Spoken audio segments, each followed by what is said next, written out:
What's up, sports fans? It's your boy, the Black Andy Cat. We back in the building. Before I go any further, subscribe to the channel.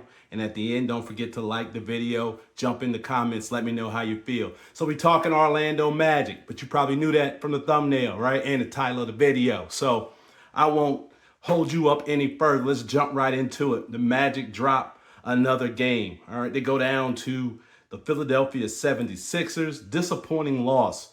Disappointing season thus far. We're only 4 games in, but very disappointing. Magic had a shot to win this one at the end. In the fourth quarter, they were making things happen. They started to make this comeback, but then just fell apart.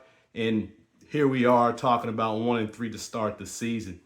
Thing I'm looking at is really what happens down the line, right? That 76ers team didn't have Joel Embiid doing what he usually does in the paint. So that's an issue, right?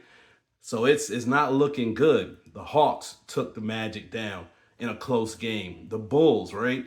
So the Magic are losing to teams in their conference. And so this 5-game road trip, they've got some teams in their division.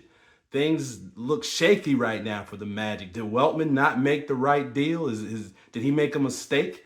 How could KCP is gone? Did he have that big of an impact on this team defensively that now that Desmond Bane is here, it's just all falling apart? I'm not sure. It's weird to see what's happening, but I know there's going to be some heat, right? There's going to be some heat. Mosley's got to be feeling this. It's starting to creep up on Mosley because everybody's looking at him right now for answers because the team didn't change that much. Maybe it's because of the limited minutes of Jalen Suggs that this is happening and the team doesn't have its defensive heart out on the floor. Maybe, maybe not. I'm not particularly certain that that is the case. So what's going on with the Magic? I'm not going to talk specifically about last night's game, but more so in general, what is it about the Magic that's causing them to struggle? Is this just growing pains with a new lineup, with a new player? Doesn't seem like that's the problem. They've tried. Is it the issue with the new offense? Are they too focused on trying to run a different style of offense that they can't get things done? Is this fast-paced play not how they want to play? Is it not good for them? So there's a bunch of things, a bunch of questions, because there's a lot of new pieces floating around in terms of, style of play, new player, changing, but there's a lot of changes going on. So what is it that's causing the Magic to struggle so much so early in the season? I believe a lot of it may be growing pains. Desmond Bane's a guy who's accustomed to touching the ball, but he's used to playing with a superstar. He played with Morant, right? So he understands what it's like playing with a superstar. So that doesn't seem like that should be the issue. So what is it? What is it about the Magic? Well, there's 3 things I looked at. I've been thinking about it. So there's 3 things that that jump out to me when we're talking about the Orlando Magic this season. And some of them aren't new. So this doesn't not really answering the question what's going on this season, but 3 things that jump off the screen for me watching this team so far this season. Thing number one. I said this during the preseason, and I believe it's showing itself now. The Magic are very weak in the front court. Very weak in the front court. Right now, their only real front court player is Wendell Carter Jr. He's the only real big man who plays like a big man up front. Other than that, everybody else is kind of undersized or really doesn't play that style of game. We look at Tristan da Silva, who's now in the lineup, right? He's first off the bench in most cases. He gave you nothing against the Sixers. Now, he's played pretty well all season, but he's given you nothing. He gave you nothing against the Sixers last night. And while he does score, and he does play defense pretty well, he's a little undersized, and he plays from the outside in instead of inside out. And so the Magic want to play inside out. What it appears to be happening is Mosley's making up for the fact that he doesn't have a real front court by having people like Paolo and Franz post up down low and then working their way from the inside out that way, posting people up, taking advantage of their size. But it doesn't seem to be working out very well up to this point. Paolo doesn't even seem like he's dealing with that. Paolo does not like playing big man style. Paolo likes getting the ball outside. He wants to take you from the outside and drive on you and make moves. He wants to dribble the rock a little bit. Not sure that's going to work. Not sure that's going to work with this team. But, he put up 34 last night against the Sixers, but to no avail. There were large stretches of the game when the Magic were down by double digits. They could catch up, but they couldn't stay caught up, right? They could never get over the hump. So the Magic's lack of front court play seems to be a problem. Other teams are much tougher in the front court, down low in the paint. They're giving up more offensive rebounds than they normally do, but they're getting their share of rebounds. So they're not being out-rebounded in most cases, but they're just not playing tough down front. And so at the end of the day, that lack of a true front court presence seems to be hurting the Magic. What happened to Jonathan Isaac, right? We understand Mo Wagner's hurt, but Jonathan Isaac did not play coach's decision last night. So, and even in the first 4 games, he hasn't played that many minutes. And so it looks like Mose is hedging on the side of offense rather than going defense. He'd rather have an offensive player out there and get the points rather than going with someone who isn't as good offensively like a Jonathan Isaac and get you in and potentially shore up the defense. Now last night he put Pinda out there. He got the Rook out there. He didn't look bad, but again, very limited minutes. I said this in the preseason. Check out some of those earlier podcasts about this team. I think Pinda may end up playing more minutes. He didn't look bad last night, but ultimately the Magic just don't have what it takes up front. They need to find the front court. You haven't seen the Knicks. You haven't seen the Cavs. Those teams are tough up front. What are they going to do to the Magic? And like I just said, right? Embiid wasn't out there. Like, what is he going to do to the Magic up front, right down in the paint? The Magic got to find a paint presence or a way to play more inside out, which is what they want to do, but they don't seem to have the personnel or the know-how to get it done. Thing number two, athleticism. Athleticism is another issue I'm seeing with the Magic. The Magic are big and slow, okay? And they play at the rim. They don't play above the rim. They lack some athleticism. I was watching, when you look at, against Miami, right? In Miami, Miami's kind of the same style of team. They're built the same way. They're built as defense first. They're big. They're not as quick, okay? But they do play above the rim, right? Adebayo plays above the rim. Those guys play tough up front. That's why they gave the Magic trouble. They're good in the front court. So the Magic's lack of athleticism seems to be hurting them, because when you look at what happened last night, the guards were just too quick. The Magic just couldn't keep up. Same thing with Atlanta, and same thing with Chicago. They just the guards and everyone playing in the backcourt couldn't keep up defensively. So people were making cuts. They were running the space faster than the Magic could get there, right? Anthony Black, big physically, but he's not all that quick, right? Even though he played wide receiver in college, but he's not quick. He didn't have that fast twitch. Neither does Franz, right? Neither does Jalen. Well, Jalen's a little faster, but he's not as quick as what we've been seeing over the last 3 or 4 games, with the exception of Miami. So, and then how many times did the Orlando Magic get blocked at the rim last night against the Sixers? This is something that we saw last season, so this isn't new. This isn't new to this season.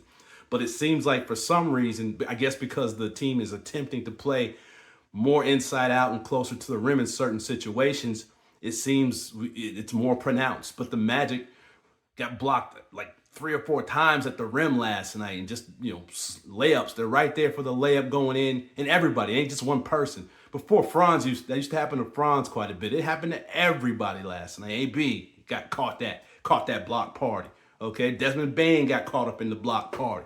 It was a block party, and the Magic was all there, all up in the building for the block party. So, not sure how you overcome that weakness, right? You can't just become more athletic overnight. So again, what happened to Jonathan Isaac? Maybe Pinda has to come in and play a little more minutes, right? So that you can be a little more athletic.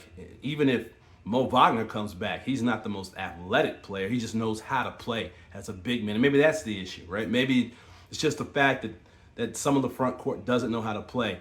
You've got Tristan da Silva. Tristan da Silva's kind of playing a 3-4 hybrid, depending on who's on the floor at certain times, right? And so while he has height, he's 6'8", but he's just not that athletic. He's not super fast. He's not playing all above the rim. He's a European style of player, right? Cut, move, look for open space, cut to the basket.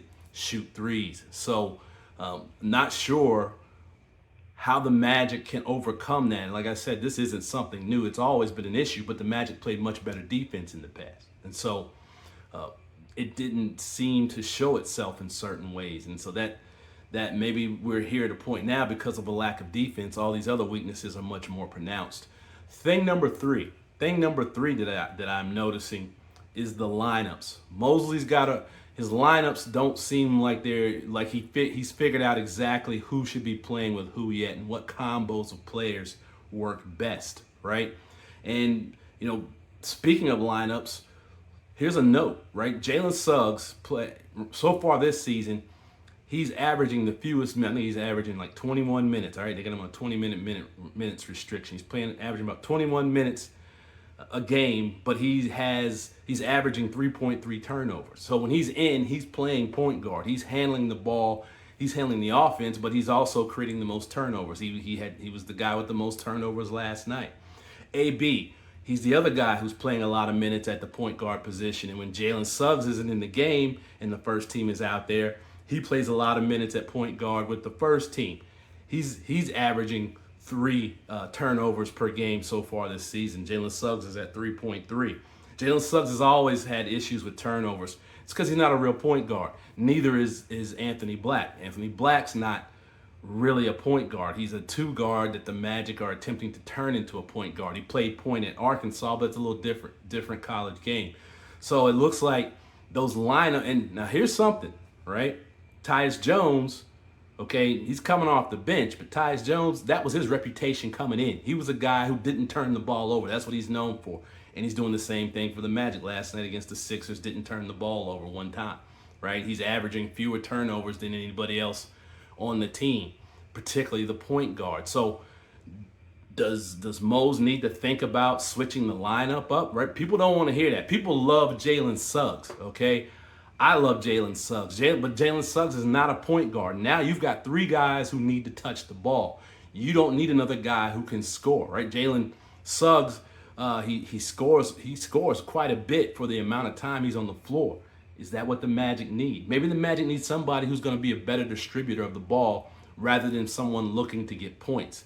So and then you, like I just spoke about, what's happening with the front court. Mose may have to dig a little deeper into his bag of lineups. I love Tristan da Silva. His style of play seems to fit well with Franz, but at the end of the day, in the Eastern, I think he'll work out in the Western. In the Eastern Conference, he ain't working out. He's just not tough enough. And again, not athletic enough. Just talked about that as well. He seems to be struggling. Last night, he disappeared, right? He had a positive plus minus, showing you how silly that statistic is. But at the end of the day, he had no points and the team still lost, right? Penda, again, I think he has potential, but we got to see, right? Jace Richardson, he's more of a real point guard. He's very athletic. Is it time to start working him into the lineup a little bit to see if he can give you some minutes? Is it time to maybe move Tyus Jones into the starting lineup and sit Jalen Suggs? Nobody wants to hear that, but, I mean, defense, defense. Well, where is the defense? And again, Mosley's got to work something out. The lineups aren't working defensively, and there's a lot of things Mosley's got to work out. This is Mosley's toughest coaching season right now. He's going to have to coach more this season than he ever has, it looks like. He's got to figure this thing out. So there's a lot of pressure on Mosley right now to figure out how to get this team playing better. But we're all disappointed. I'm not sure.